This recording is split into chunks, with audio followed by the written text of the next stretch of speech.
Hello students, welcome back to my YouTube channel.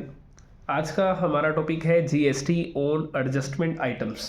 कि आपके पास कुछ आइटम्स गिवन होंगी, उन पर आपने जीएसटी की एडजस्टमेंट कर कर दिखानी है। तो देखिए, जीएसटी है हमारे पास लेविड ऑन आउटस्टैंडिंग एक्सपेंसेस। कि हमारा जो जीएसटी है वो आउटस्टैंडिंग पर लगाना है। तो जैसे for example, rent amounting to ₹10,000 is outstanding and CGST and SGST at the rate 6% each are levied, the adjustment entry will be. देखो, अगर आपका आउटस्टैंडिंग रेंट, मतलब सिंपली अगर बात करें, रेंट आपने 10,000 पे करना बाकी है, तो जिसे हम कहते हैं आउटस्टैंडिंग, उस पर CGST और SGST की जो परसेंटेज है वो 6% है। अब उसकी एडजस्टमेंट एंट्री क्या होगी? देखो, फर्स्ट नंबर आप एंट्री पास कीजिए, फिर हम ट्रीटमेंट की बात करते हैं। देखो, आउटस्टैंडिंग एक्सपेंसेस की एंट्री क्या होती है? Expenses to outstanding expenses.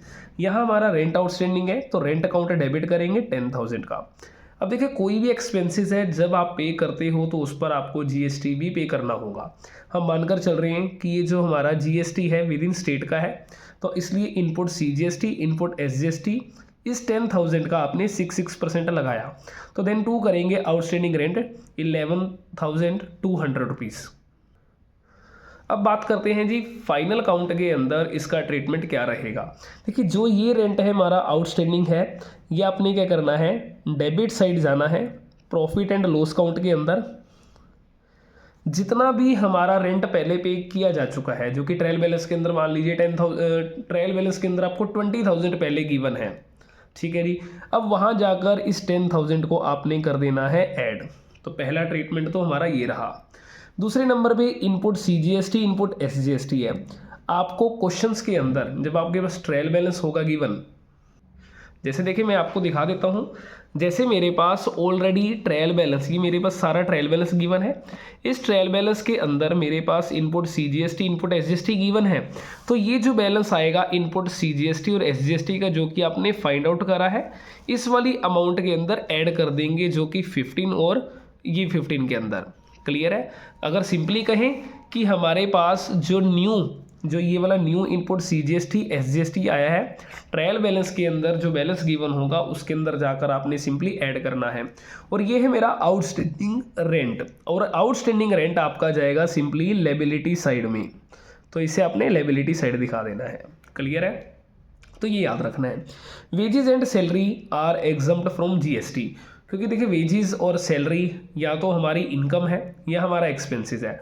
अगर देखो सिंपली बात करते हैं, अगर मैं वेजेस एंड सैलरी पे कर रहा हूँ तो मेरे लिए वो एक्सपेंसेस है, बट अगले पर्सन के लिए वो इनकम है, तो इस पर हमारा जो लगता है इनकम टैक्स लगता है, तो इस पर GST आपका कभी भी नहीं लगेगा।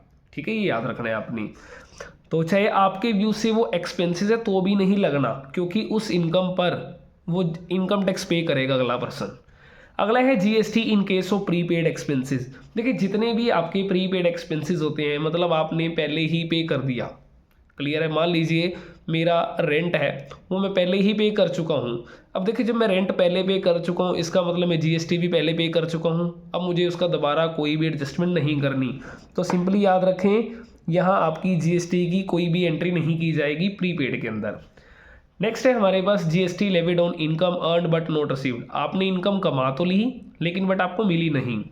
ठीक है, जैसे commission earned but not received amounting to ₹20,000 is given in adjustment and CGST SGST 9% है, each are chargeable, then the adjustment entry will be. ठीक है जी, टोटल आपके पास 20,000 इनकम है जो आपने अर्न तो करी बट आपको मिली नहीं, और उस पर आपने 9% के अकॉर्डिंगली CGST SGST लगाना है। देखो, अब एक्रूड, इसे हम एक्रूड ही कहेंगे, क्योंकि जब आपने कमा ली लेकिन आपको मिली नहीं, तो इसकी हमारी एंट्री बनेगी एक्रूड कमीशंस, अकाउंट डेबिट होगा, क्योंकि आपकी इनकम है। देखिए, जब आप अगर सिंपल बात करें, सिंपल GST के अंदर जो एक्सपेंसेस है वहाँ आप GST पे करते हो और इनकम पर GST कलेक्ट करते हैं। अब ये एक्रूड कमीशन है, जो कि मेरी कितनी थी, अगर बात करें 20,000 रुपीज़ की। सिंपल एंट्री तो ये बनती है एक्रूड कमीशन टू कमीशन, दोनों जगह 20,000, बट आपने 9% CGST और SGST लगाना है, तो इस वैल्यू का 9% आपने 1800, इस वैल्यू का 9% आपका 1800 आ जाएगा, और ये बनेगा मेरा आउटपुट का CGST और SGST। अब देखिए, यही जो आउटपुट का होगा बैलेंस, जो ट्रायल बैलेंस के अंदर आपको बैलेंस गिवन होगा ठीक है जी। आउटपुट का CGST और SGST वहाँ जाकर आपने इसे प्लस कर देना है, ठीक है। बड़ा न्यूमेरिकल करेंगे, उसके अंदर आपको सारा ट्रीटमेंट दिखाया जाएगा। और ये वाली जो कमीशन है मेरी, ये वाली जो मेरी कमीशन जाएगी हमारे पास ऐड हो जाएगी credit side of profit and loss count में जाना है और आपने वहाँ जाकर इसे प्लस कर देना है। जैसे मान लीजिए कमीशन आपकी पहले 50 थी, 20 हमारी एक्रूड थी, तो 50 + 20 करके 70 लिख देंगे। और ये जो एक्रूड कमीशन है ये हमारी जाएगी asset side of balance sheet, क्योंकि आपने इनकम अर्न तो करी बट आपको मिली नहीं, तो यही जाकर हमारी असेट साइड में चली जाएगी। क्लियर है। नेक्स्ट है इनकम रिसीव्ड इन एडवांस। अगर आपको इनकम कोई एडवांस में रिसीव हो चुकी है, क्लियर है जी, तो उस पर हमारा GST नहीं लगेगा। क्लियर है जी।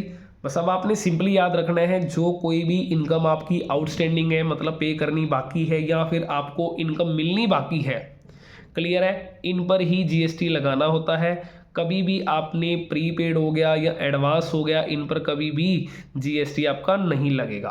क्लियर है। ये हमारा बिल्कुल छोटा सा टॉपिक है जो कि GST ऑन एडजस्टमेंट आइटम्स थी। आई होप कि आपको ये चारों एंट्रीज हैं जो भी समझ आई होंगी। अगर समझ आया है वीडियो को लाइक ज़रूर करें और दोस्तों के साथ शेयर करें। Thank you.